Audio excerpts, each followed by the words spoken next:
இரண்டாம் அதிகாரம். எபேசு சபையின் தூதனுக்கு நீ எழுத வேண்டியது என்னவெனில், 7 நட்சத்திரங்களை தம்முடைய வலது கரத்தில் ஏந்திக் கொண்டு 7 பொன் குத்து விளக்குகளின் மத்தியிலே உலாவிக் கொண்டிருக்கிறவர் சொல்லுகிறதாவது: உன் கிரியைகளையும் உன் பிரயாசத்தையும் உன் பொறுமையையும் நீ பொல்லாதவர்களை சகிக்க கூடாமல் இருக்கிறதையும், அப்போஸ்தலர் அல்லாதவர்கள் தங்களை அப்போஸ்தலர் என்று சொல்லுகிறதை நீ சோதித்து அவர்களை பொய்யர் என்று கண்டறிந்ததையும், நீ சகித்துக் கொண்டிருக்கிறதையும் பொறுமையாய் இருக்கிறதையும், என் நாமத்தின் நிமித்தம் இளைப்படையாமல் பிரயாசப்பட்டதையும் அறிந்திருக்கிறேன். ஆனாலும் நீ ஆதியில் கொண்டிருந்த அன்பை விட்டாய் என்று உன் பேரில் எனக்கு குறை உண்டு. ஆகையால் நீ இன்ன நிலைமையிலிருந்து விழுந்தா என்பதை நினைத்து மனம் திரும்பி ஆதியில் செய்த கிரியைகளை செய்வாயாக. இல்லாவிட்டால் நான் சீக்கிரமாய் உன்னிடத்தில் வந்து நீ மனம் திரும்பாத பட்சத்தில் உன் விளக்கு தண்டை அதனிடத்தில் நின்று நீக்கிவிடுவேன். நான் வெறுக்கிற நிக்கோலாய் மதஸ்தரின் கிரியைகளை நீயும் வெறுக்கிறாய். இது உன்னிடத்தில் உண்டு. ஆவியானவர் சபைகளுக்கு சொல்லுகிறதை காதுள்ளவன் கேட்க கடவன். ஜெயம் கொள்ளுகிறவனவனோ அவனுக்கு தேவனுடைய பரதீசின் மத்தியில் இருக்கிற ஜீவ விருட்சத்தின் கனியை புசிக்க கொடுப்பேன் என்று எழுது. சிமிர்னா சபையின் தூதனுக்கு நீ எழுத வேண்டியது என்னவெனில், முந்தினவரும் பிந்தினவரும் மரித்திருந்து பிழைத்தவருமானவர் சொல்லுகிறதாவது: உன் கிரியைகளையும் உன் உபத்திரவத்தையும், நீ ஐஸ்வர்யம் உள்ளவனாய் இருந்தும் உனக்கிருக்கிற தரித்திரத்தையும், தங்களை யூதர் என்று சொல்லியும் யூதராயிராமல் சாத்தானுடைய கூட்டமாய் இருக்கிறவர்கள் செய்யும் தூஷணத்தையும் அறிந்திருக்கிறேன். நீ படப்போகிற பாடுகளை குறித்து எவ்வளவும் பயப்படாதே. இதோ, நீங்கள் சோதிக்கப்படும் பொருட்டாக பிசாசானவன் உங்களில் சிலரை காவலில் போடுவான். 10 நாள் உபத்திரவப்படுவீர்கள். ஆகிலும் நீ மரண பரியந்தம் உண்மையாயிரு. அப்பொழுது ஜீவ கிரீடத்தை உனக்கு தருவேன். ஆவியானவர் சபைகளுக்கு சொல்லுகிறதை காதுள்ளவன் கேட்க கடவன். ஜெயம் கொள்ளுகிறவன் 2ஆம் மரணத்தினால் சேதப்படுவதில்லை என்று எழுது. பெர்கமு சபையின் தூதனுக்கு நீ எழுத வேண்டியது என்னவெனில், இருபுறமும் கருப்புள்ள பட்டயத்தை உடையவர் சொல்லுகிறதாவது: உன் கிரியைகளையும் சாத்தானுடைய சிங்காசனம் இருக்கிற இடத்தில் நீ குடியிருக்கிறதையும், நீ என் நாமத்தை பற்றிக் கொண்டிருக்கிறதையும், சாத்தான் குடிகொண்டிருக்கிற இடத்திலே உங்களுக்குள்ளே எனக்கு உண்மையுள்ள சாட்சியான அந்திப்பா என்பவன் கொல்லப்பட்ட நாட்களிலும் என்னை பற்றும் விசுவாசத்தை நீ மறுதலியாமல் இருந்ததையும் அறிந்திருக்கிறேன்.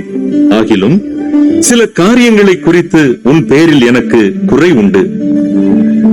விக்கிரகங்களுக்கு படைத்தவைகளை புசிப்பதற்கும் வேசித்தனம் பண்ணுவதற்கும் ஏதுவான இடரலை இஸ்ரவேல் புத்திரர் முன்பாக போடும்படி பாலாக் என்பவனுக்கு போதனை செய்த பிலேயாமுடைய போதகத்தை கைக்கொள்ளுகிறவர்கள் உன்னிடத்தில் உண்டு.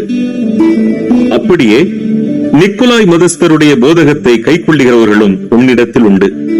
அதை நான் வெறுக்கிறேன். நீ மனம் திரும்பு.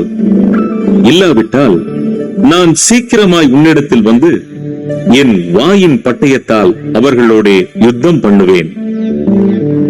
ஆவியானவர் சபைகளுக்கு சொல்லுகிறதை காதுள்ளவன் கேட்க கடவன்.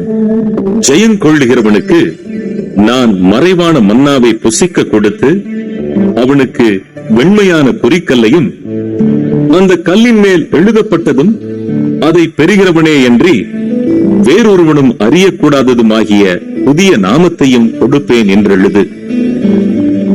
தியத்தீரா சபையின் தூதனுக்கு நீ எழுத வேண்டியது என்னவெனில், அக்கினி ஜுவாலை போன்ற கண்களும் பிரகாசமான வெண்கலம் போன்ற பாதங்களும் உள்ள தேவகுமாரன் சொல்லுகிறதாவது: உன் கிரியைகளையும் உன் அன்பையும் உன் ஊழியத்தையும் உன் விசுவாசத்தையும் உன் பொறுமையையும், நீ முன்பு செய்த கிரியைகளிலும் பின்பு செய்த கிரியைகள் அதிகமாயிருக்கிறதையும் அறிந்திருக்கிறேன்.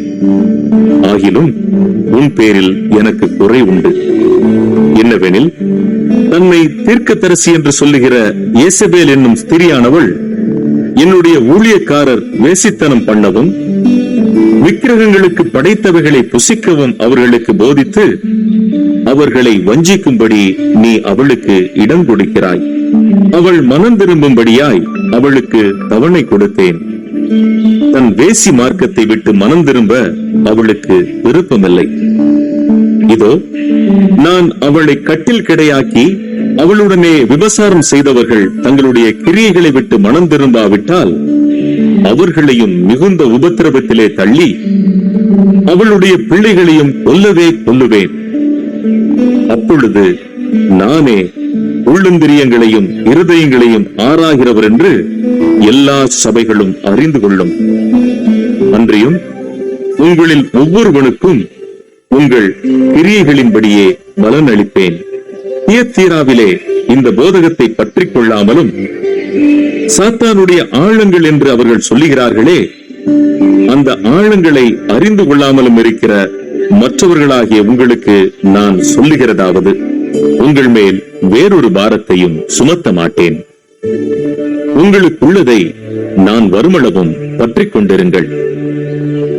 ஜெயம் கொண்டு முடிவு பரியந்தம் என் கிரியைகளை கை கொள்ளுகிறவனவனோ அவனுக்கு நான் என் பிதாவினிடத்தில் அதிகாரம் பெற்றது போல ஜாதிகள் மேல் அதிகாரம் கொடுப்பேன். அவன் இருப்பு கோலால் அவர்களை ஆளுவான். அவர்கள் மண் பாண்டங்களைப் போல நொறுக்கப்படுவார்கள். விடிவெள்ளி நட்சத்திரத்தையும் அவனுக்கு கொடுப்பேன். ஆவியானவர் சபைகளுக்கு சொல்லுகிறதை காதுள்ளவன் கேட்க கடவன் என்றெழுது.